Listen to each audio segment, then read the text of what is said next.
Assalamualaikum warahmatullahi wabarakatuh. Yang terhormat Ibu Yulianti Raharjo SAMA selaku dosen pengampu AKM 1. Izinkan kami dari kelompok D ingin mempresentasikan tentang latihan soal chapter 14. Sebelum mulai, izinkan saya untuk memperkenalkan diri dan memperkenalkan teman-teman saya terlebih dahulu. Saya Akmal Rizkadi Pramana dengan NPM akhir 382. Kemudian teman saya Rizka Ananda dengan NPM akhir 090, Amai Putrianti dengan NPM akhir 103, Lewi Agresis Manik dengan NPM akhir 107, dan Nadia Alki Fetia Pramesti dengan NPM akhir 329. Baik, selanjutnya yaitu E141 LO1 yaitu klasifikasi liabilitas. Bagian A yaitu utang pinjaman bank dari sebuah pabrik anggur winery jatuh tempo pada 10 Maret 2025. Produk tersebut memerlukan proses penuaan atau pemeraman selama 5 tahun sebelum dijual. Bagian B, utang obligasi berseri sebesar 1 juta di mana 250.000 diantaranya jatuh tempo setiap tanggal 31 Juli. Bagian C, jumlah uang yang ditahan atau dipotong dari upah karyawan untuk keperluan pajak penghasilan. Bagian D itu wesel bayar yang jatuh tempo pada 15 Januari 2024. E itu saldo kredit pada akun pelanggan yang timbul dari retur dan potongan penjualan setelah pengumpulan atau pelunasan hutang dilakukan secara penuh. Bagian F itu utang obligasi sebesar 2 juta yang akan jatuh tempo pada tanggal 30 Juni 2023. Bagian G itu cerukan bank atau bank overdraft sebesar 1.000 di sebuah rekening bank, yaitu tidak ada saldo lain yang dimiliki di bank ini. Bagian H itu deposit atau uang muka yang dibayarkan oleh pelanggan yang telah memesan barang. Jadi instruksinya di sini yaitu tidak menentukan apakah masing-masing item di atas harus diklasifikasikan pada tanggal 31 Desember 2022 sebagai kewajiban lancar, kewajiban tidak lancar, atau di bawah klasifikasi lainnya. Terus menghitungkan masing-masing secara independen dari yang lain. Dengan kata lain, jangan berasumsi bahwa semuanya berkaitan dengan satu bisnis tertentu. Jika klasifikasi dari beberapa item tersebut mengecewakan, jelaskan pengampunan untuk masing-masing kasus. Baik, setelah itu kita klasifikasikan kewajiban per 31 Desember 2022, yaitu bagian A, barang, yaitu pinjaman bank yang harus dibayar oleh sebuah perusahaan anggur jatuh tempo pada tanggal 10 Maret 2025. Ini diklasifikasikan ke kewajiban lancar. Alasannya yaitu meskipun jatuh tempo pada tahun 2025 lebih dari 1 tahun, siklus operasi normal pabrik anggur ini adalah 5 tahun. Waktu yang dibutuhkan produk untuk proses penuaan karena pinjaman jatuh tempo dalam siklus operasi normalnya ini diklasifikasikan sebagai kewajiban lancar. Selanjutnya B, bagian B ini obligasi seri yang harus dibayar 1 juta, terus 250.000 jatuh tempo setiap tanggal 31 Juli. Nah, ini diklasifikasikan ke bagian kewajiban lancar. Kewajiban lancarnya 250.000 dan kewajiban jangka panjangnya yaitu senilai 750.000. Nah, alasannya yaitu bagian sebesar 250.000 yang akan jatuh tempo pada 31 Juli 2023 dalam 1 tahun ke depan adalah kewajiban lancar. Sisa saldo sebesar 750.000 yang jatuh tempo pada tahun-tahun berikutnya adalah kewajiban jangka panjang. Selanjutnya yang C itu jumlah yang dipotong dari upah karyawan untuk pajak penghasilan. Nah, ini diklasifikasikan menjadi kewajiban lancar. Alasannya itu pajak karyawan yang ditahan oleh perusahaan harus segera disetorkan ke otoritas pajak pemerintah, biasanya pada bulan berikutnya. Selanjutnya yang D yaitu wesel bayar yang jatuh tempo pada tanggal 15 Januari 2024, yaitu masuk ke klasifikasi kewajiban jangka panjang atau kewajiban tidak lancar. Nah, alasannya itu wesel bayar ini jatuh tempo pada tahun 2024, yang berarti lebih dari 1 tahun sejak tanggal neraca 31 Desember 2022. Baik, selanjutnya yang E itu saldo kredit di rekening pelanggan.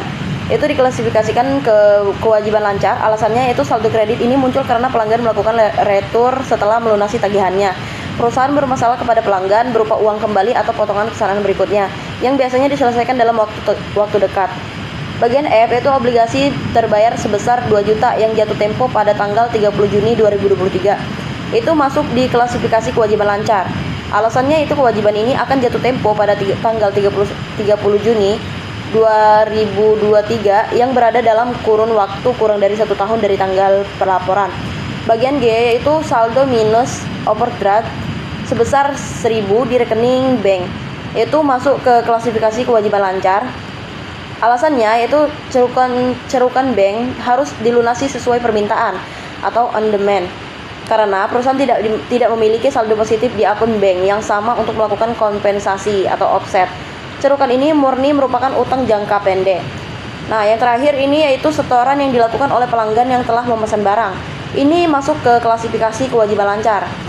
Alasannya yaitu deposit atau uang muka ini merupakan pendapatan diterima di muka. Pendapatan diterima di muka, perusahaan memiliki kewajiban untuk menyerahkan barang yang dipesan pelanggan, yang umumnya dilakukan dalam siklus operasi normal kurang dari 1 tahun.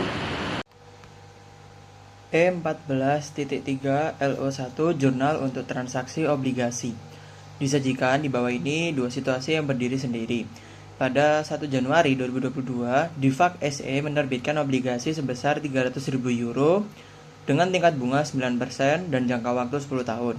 Pada nilai nominal par, bunga dibayarkan tiap triwulan pada 1 April, 1 Juli, 1 Oktober, dan 1 Januari. Pada 1 Juni 2022, Verbit Sky AG menerbitkan obligasi sebesar 200.000 euro. Tingkat bunga 12% dan jangka waktu 10 tahun bertanggal 1 Januari. Pada nilai nominal par ditambah bunga yang harus ditambah accrued interest, bunga dibayarkan setiap 6 bulan pada 1 Juli dan 1 Januari. Instruksinya untuk masing-masing dari dua situasi independen tersebut, buatlah jurnal umum untuk mencatat A. Penerbitan obligasi, B. Pembayaran bunga pada 1 Juli, dan C. Accrual bunga pada 31 Desember. DIFAK SE. Datanya yakni nilai obligasi 300.000 euro, bunga 9% per tahun, diterbitkan pada 1 Januari 2022 pada nilai par.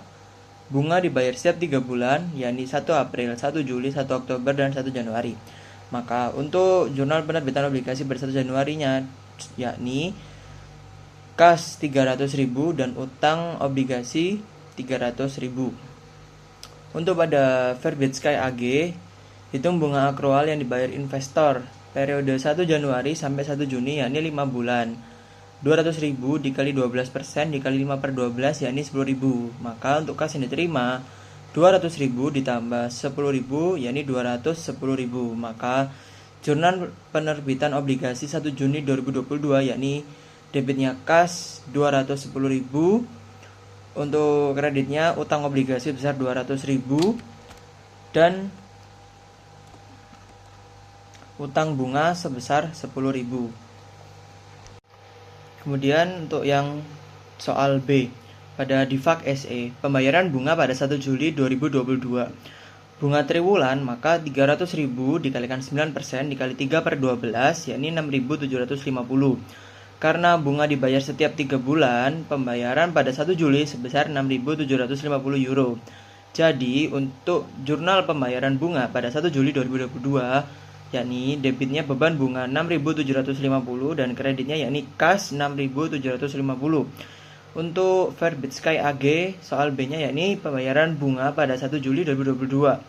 Nah, bunga 6 bulan penuh yakni 200.000 dikalikan 12% dikali 6/12 yakni 12.000. Dari jumlah tersebut 10.000 euro sudah diterima saat penerbitan obligasi. Maka beban bunga perusahaan hanya untuk bulan Juni yakni 200.000 dikalikan 12% dikalikan 1/12 yakni 2.000. Dan untuk jurnalnya yakni pada debit utang bunga sebesar 10.000, beban bunga 2.000 dan kreditnya kas sebesar 12.000. Kemudian untuk yang soal C, DIFAK SE, akrual bunga pada 31 Desember 2022. Bunga yang masih harus dibayar dari 1 Oktober sampai 31 Desember selama 3 bulan yakni 300.000 dikalikan 9% kali 3/12 yakni 6.750. Jadi untuk jurnal penyesuaiannya pada 31 Desember yakni beban bunga pada posisi debit sebesar 6.750 dan utang bunga di posisi kredit sebesar 6.750. Dan untuk Verbit Sky AG, akrual bunga pada 31 Desember 2022 yakni periode akrualnya 1 Juli sampai 31 Desember yakni 6 bulan. Nah, 200.000 kalikan 12% kali 6/12 yakni 12.000. Jadi untuk jurnalnya beban bunga posisi debit sebesar 12.000 dan utang bunga di posisi kredit sebesar 12.000. Selanjutnya adalah pembahasan pada soal E14.9. Jadi diketahui bahwa pada tanggal 1 Januari 2022, Osborne itu menerbitkan obligasi dengan kupon rate sebesar 12% dan nilai nominal sebesar 800.000. Obligasi itu dijual seharga 860.651,79 euro, sehingga memberikan yield sebesar 10% kepada investor. Lalu obligasi ini memiliki jangka waktu 5 tahun, yaitu dari 1 Januari 2022 sampai 1 Januari 2027, dengan pembayaran bunga dilakukan setiap tanggal 31 Desember. Berdasarkan informasi itu, soal itu meminta kita untuk membuat jurnal penerbitan obligasi, menyusun jadwal beban bunga dan amortisasi obligasi untuk tahun 2022 sampai tahun 2024, serta membuat jurnal pembayaran bunga dan amortisasi untuk tahun 2022 dan 2024 menggunakan metode effective interest. Baik, kita akan membahas pada bagian A terlebih dahulu. Jadi, ditentukan apakah obligasi itu diterbitkan pada kondisi premium atau diskon. Karena harga jual obligasi itu sebesar 860.651,79, lebih tinggi daripada nilai nominalnya yaitu 800.000. Maka obligasi itu diterbitkan pada kondisi premium. Besar premium itu diperoleh dari selisih antara harga jual dengan nilai nominal, yaitu sebesar 60.651,79 euro. Nah, pada saat penerbitan, perusahaan itu menerima kas sebesar 860.651,79, sehingga akun kas itu berada di bagian debit. Selanjutnya, perusahaan itu mencatat utang obligasi atau bonds payable sebesar nilai nominalnya yaitu 800.000 pada sisi kredit. Nah, selisih antara keduanya itu dicatat sebagai premium utang obligasi sebesar 60.651,79 pada sisi kredit. Selanjutnya, pada bagian B, itu kita diminta untuk menyusun jadwal beban bunga dan amortisasi obligasi menggunakan metode effective interest. Karena obligasi itu diterbitkan dengan premium, carrying amount awal obligasi sama dengan harga jualnya yaitu 860.651,79. Bunga tunai atau cash paid itu setiap tahun dihitung berdasarkan nilai nominalnya dikalikan kupon rate yaitu 800.000 dikalikan dengan 12%, sehingga diperoleh sebesar 96.000 euro per tahunnya. Sementara itu beban bunga atau interest expense itu dihitung menggunakan market rate atau yield sebesar 10%. Lalu itu yang dikalikan dengan carrying amount awal periode. Nah, untuk tahun 2022 itu diperoleh interest expense sebesar 86.065,18. Selisih antara cash paid dan interest expense itu menghasilkan premium amortize sebesar 9.934,82. Karena premium diamortisasi, carrying amount obligasi itu akan terus menurun dari tahun ke tahun, yaitu menjadi 850.716,97 pada akhir tahun 2022.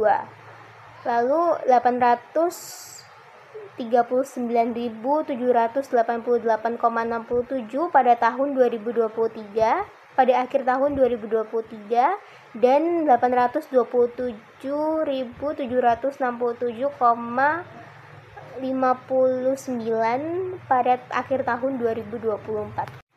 Selanjutnya, pada bagian C, jurnal yang dibuat untuk mencatat pembayaran dan amortisasi tahun 2022 adalah mendebit beban bunga sebesar 86.065,18 dan mendebit premium utang obligasi atau premium on bonds payable sebesar 9.934,82. Kemudian kita mengkredit kas sebesar 96.000 euro. Nah, pencatatan ini itu menunjukkan bahwa perusahaan itu membayar bunga tunai sebesar 96.000 euro kepada investor sekaligus mengamortisasi sebagian premium obligasi. Terakhir, pada soal yang D, yaitu kita diminta untuk membuat jurnal pada tahun 2024 yang dibuat berdasarkan angka pada jadwal amortisasi tahun 2024. Perusahaan itu mendebit beban bunga sebesar 83.978,87 dan mendebit premium utang obligasi sebesar 12.021,13, kemudian mengkredit kas sebesar 96.000 euro. Jurnal ini tuh menunjukkan pembayaran bunga tahun 2024 serta amortisasi premium obligasi yang menyebabkan carrying amount obligasi semakin mendekati nilai nominalnya hingga mencapai 800.000 pada saat jatuh tempo. Baik, selanjutnya yaitu membuat soal non-current liability. Soalnya itu, pada tanggal 1 Januari 2026, PT Garuda Abadi menerbitkan obligasi senilai 10 miliar dengan jangka waktu 5 tahun. Obligasi tersebut memiliki tingkat bunga kupon sebesar 8% per tahun yang dibayarkan setiap akhir tahun. Pada saat penerbitan, tingkat bunga pasar untuk obligasi sejenis adalah 10%. Berdasarkan perhitungan present value, harga jual obligasi ditentukan sebesar 9.241.840.000. Perusahaan menggunakan metode bunga efektif dalam mengamortisasi diskonto obligasi. Diminta, hitunglah besarnya diskonto obligasi. Yang kedua, hitunglah beban bunga, bunga kas, dan amortisasi diskonto untuk tahun 2026. Yang ketiga, buatlah jurnal pada tanggal 31 Desember 2026. Di sini saya akan membahas soal tentang non-current liability yang mana penyelesaian itu diketahui dengan nilai nominal obligasinya itu 10 miliar dan harga jual obligasinya itu 9.241.840.000 dan bunga kuponnya itu sebesar 8%, bunga efektifnya itu 10% dan jangka waktunya 5 tahun. Jadi jawabannya yang pertama itu untuk menghitung diskonto obligasi dengan rumusnya itu diskonto obligasi sama dengan nilai normal dikurangi harga jual, yaitu 10 miliar dikurangi 9.241.840.000. Jadi hasilnya adalah diskonto obligasi sebesar 758.160.000. Lalu yang kedua itu untuk menghitung beban bunga, bunga kas dan amortisasi diskonto tahun 2026. Yang pertama itu ada beban bunga. Rumus beban bunga sendiri itu adalah nilai tercatat awal dikali dengan tingkat bunga efektif, yang mana berarti 9.240.840.000 tadi dikali dengan 10%. Jadi hasilnya itu 924.184.000. Lalu untuk bunga kasnya itu rumusnya itu adalah nilai nominal dikali tingkat bunga kupon. Jadi 10 miliar dikali 8%, hasilnya adalah 800 juta. Untuk amortisasi diskontonya itu rumusnya sendiri itu ada beban bunga dikurangi bunga kas. Jadi yang diketahui beban bunganya 924.184 dikurangi 800 juta sama dengan 124.184.000.